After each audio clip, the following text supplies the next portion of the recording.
Hello बच्चों।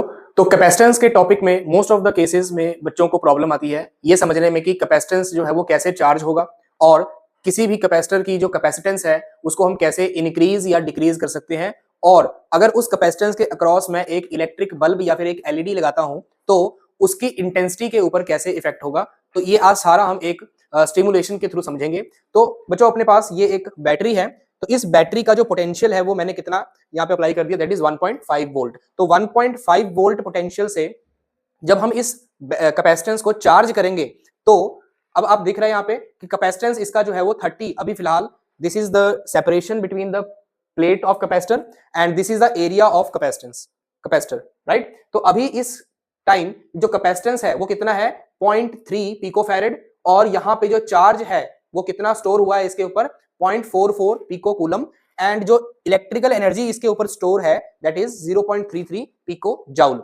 अब हम क्या कर सकते हैं, इसके सेपरेशन को चेंज करेंगे तो हम देखते हैं कि सेपरेशन को चेंज करने से इसके कैपेसिटेंस के ऊपर क्या इफेक्ट पड़ रहा है। तो जब हम प्लेट का सेपरेशन चेंज करेंगे बेटा तो आपको दिख रहा है प्लेट का कैपेसिटेंस चेंज करने से अब इस वैल्यू को देखो यहाँ पे 0.18 पिकोफैरेड आ गया।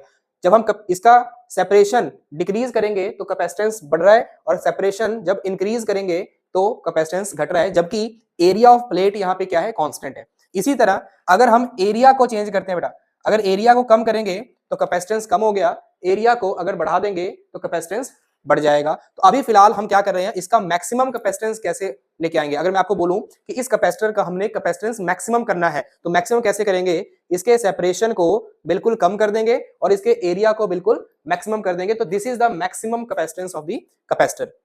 अब हम बात करते हैं कि जब हम इसके अक्रॉस एक इलेक्ट्रिक बल्ब जो एलईडी बल्ब है उसको अगर हम कनेक्ट कर दें तो उसकी इंटेंसिटी के ऊपर क्या इफेक्ट पड़ेगा। तो हम अपने पास एक लाइट बल्ब है, तो इस लाइट बल्ब को मैंने इसके इस टर्मिनल के अक्रॉस कनेक्ट कर दिया, बट इसको कनेक्ट करने से पहले हमको क्या करना पड़ेगा, इस कैपेसिटर को चार्ज करना पड़ेगा। तो मैंने पहले इसको चार्ज किया और इसके कैपेसिटेंस को अभी फिलहाल मैंने मिनिमम कर दिया, इसके कैपेसिटेंस को अभी फिलहाल मैंने मिनिमम किया है, सेपरेशन को बढ़ा दिया और एरिया को डिक्रीज कर दिया। तो this is the minimum capacitance that is 0.09 picofarad. और अगर इसका हम चार्ज देखें तो चार्ज एंड इलेक्ट्रिकल एनर्जी अपने पास ये है।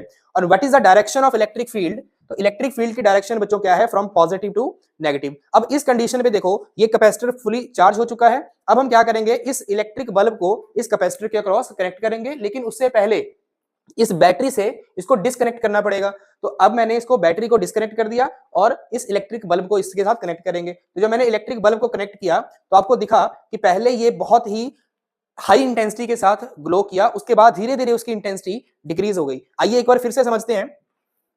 इसको चार्ज किया उसके बाद लाइक दिस, तो पहले बल्ब जो है वो एकदम से ग्लो करेगा और उसके बाद उसकी इंटेंसिटी धीरे धीरे कम होगी। लेकिन अब अगर मैं इसके कैपेसिटेंस को बच्चों थोड़ा सा इंक्रीज कर देता हूं, तो कैपेसिटेंस को इंक्रीज किया दैट इज 0.44 पिकोफैरेड। अब इसको अगर मैं इससे कनेक्ट करूं तो आपको दिख रहा है कि जो इंटेंसिटी है वो अब पहले तो बहुत ज्यादा है, लेकिन अब धीरे धीरे इसकी जो बल्ब की इंटेंसिटी है, लाइट की इंटेंसिटी, वो कम हो रही है एंड फाइनली इट बिकम 0। और इसके ऊपर चार्ज को भी अगर आपने नोटिस किया होगा तो चार्ज भी देखो बेटा धीरे धीरे यहाँ पे चार्ज भी देखो डिक्रीज हो रहा है, चार्ज की वैल्यू भी यहाँ पे क्या हो रही है, डिक्रीज हो रही है।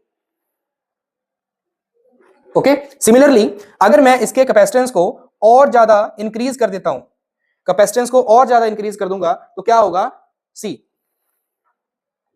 इंटेंसिटी पहले तो बहुत ज्यादा होगी, उसके बाद बहुत ही स्लोली जो है वो इसकी इंटेंसिटी जो है वो फॉल कर रही है। सी यहां पे चार्ज डिक्रीज हो रहा है, उसके कॉरेस्पॉन्डिंग जो उसकी एनर्जी है, स्टोर्ड एनर्जी, वो भी कम हो रही है and finally it becomes 0 intensity. Thank you.